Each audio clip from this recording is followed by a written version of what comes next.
G'day viewers, I'm going to try and carpet this board, make it all nice and protective. I'm going to sit this in a tight spot against the surface in my room and bolt me new BAZ and PowerPoint under here. The new BAZ, I've tested that, and I did do a test on it off camera. That's a pretty sensitive meter because it's never recalibrated or opened up and refurbished.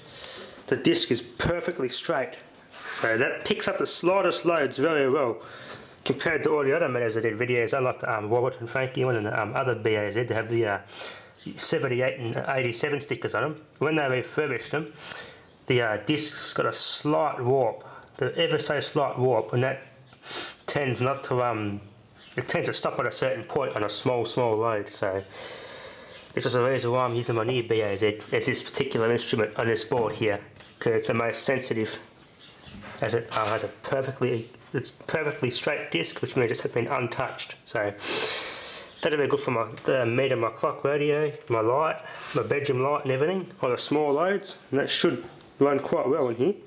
And the SPA01, I just keep using that as a portable unit around the house. This is just going to be my main stationary instrument. So alright, I'm going to make that and staple that around there, make it really protective and clean, and that should be it. And bolt the BAZ here and the PowerPoint here, and this will be all in a tight spot secured, and I have the access to the meter and the PowerPoint, which will have a 5-outlet power board hooked up to it, and just use it for my my clock radio and everything, which runs pretty much 24/7. Okay, viewers, that's what it's going to look like. That's going to be against the wall. That's my cushion to protect the wall, and that's going to be all hidden. I'm actually going to flip it this way. There you go. That'll be hidden. I'll put the meter and the PowerPoint here. That'll be it. Okay, viewers, the Watthour meter's bolted down. You see the crack on this bloody terminal cover, unfortunately. I did the trick where you would very carefully flex so the crack opened a tiny bit to flow the super glue through. But unfortunately this thing cracked all the way and split up in part completely break apart. So I ran super glue all through it, soaked it a bit. Because Bakelite's pretty porous, like ceramic, the super glue has actually worked better than I originally thought to glue this thing back together. So apart from that crack mark, it's pretty well fixed. And we'll go on there. They were already there when I got the meter. Those cutouts there, so they'll fit in there like that. And that'll fit behind there, and that'll all be hidden discreetly. Using this cord off my NST because it's the only decently long one and the most decently sized one I had. The rest are all too small. So they're both the same, roughly the same gauge wire for safety. I'll bolt that back down. I'm going to bolt this down here, I think. Well, I'm going to put it down here like that. Plug my power board into there, and that'll be it. This will all be hidden, as I said, so that'll be going down there. Bolt that terminal cover on and install it in my bedroom and start metering my clock radio and stuff, and see how much power that all uses. Okay, viewers, that's pretty good. I've got the cable clamp there for safety so I don't put any stress on the connections in the terminal block, and to stop the terminal cover from getting the cord pulled against it, which would damage it and crack it. Let's go install it and see how it goes. Got that nice low. I'll plug my 4-outlet power board into that. That'll be it. Now I wonder if I should reset this to 0. I won't yet. I'll see how it goes. I'll just write that reading down and keep that on record and just add to it. Let's give it a test. Okay, viewers, it's in a nice discreet spot. It's pretty clean and nice tidy location.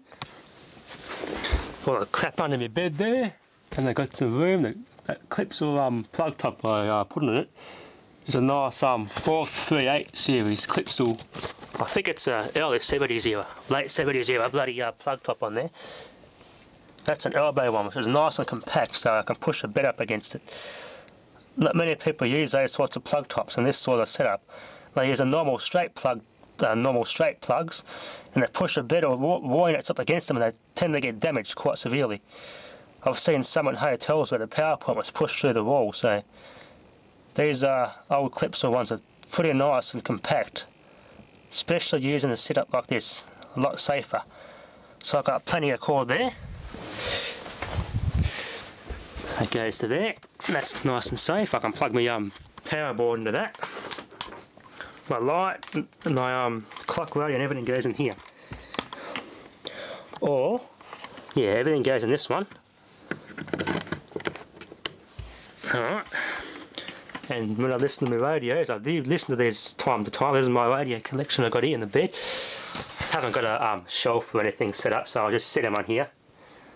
I listen to these in some nights, so when we have some good nights to pick up some distant AM stations, I rotate them around and use each one of them and listen to some long distant AM stations. So I can use this for that purpose, and I put a double adapter on that one, and that can have the light and the clock radio on it, and that'll just be left alone. I'll neaten the cords up and tidy all that up, and that'll work good. Alright, let's set it up and see how it looks. If yours have found a nice vintage double adapter, this is a plastic one, a ring whip. It's a series number 19P. It's from the, I think it should be from the late 70s, early 80s. That cleaned up alright, so I'm going to use that for here.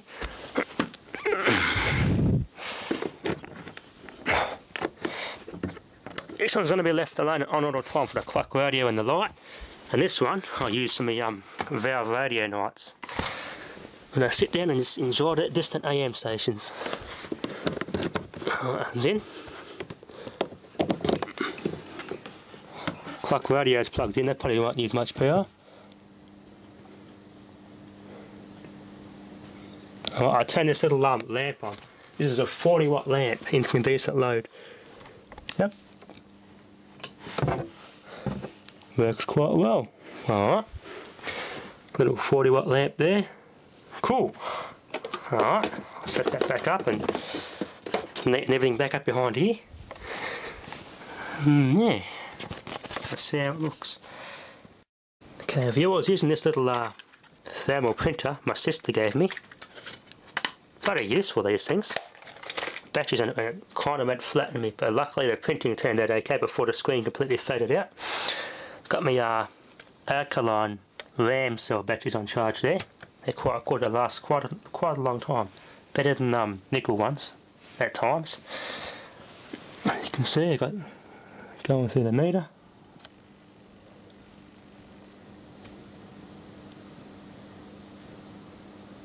Oh, I can just see that wheel barely turning, so it is metering the load. I got my clock radio and light plugged into this one. I've had this one, just using this one for on that board there. Just had it hidden under the bed, I couldn't see it. Now it's been on there for about, as you can see there, 165 days it's been metering for, 73.14 kilowatt hours. That little thing there, I might change the setting on that so it shows me my wattage consumption. It also shows power factor and everything as well, so see them. I can't see at this angle. That's showing me the voltage and the frequency. 0.42 is the power factor. I'm pulling 0.015 amps. So the clock radio is about 4 watts. That's the clock radio is pulling there. I leave it on the amp reading there. And that shows me amp and power factor on that one. And I got my main kilowatt hours on that one. Beautiful. And I got me I won't reset that to 0. I've actually used that to print a little record reminder behind here. Original reading 4030.90.6 kilowatt hours. And that's my reference. So when I start getting some readings on this meter, I can use that to add on to from there. So that's my reference there. Alright. This should work quite well, so thanks for watching.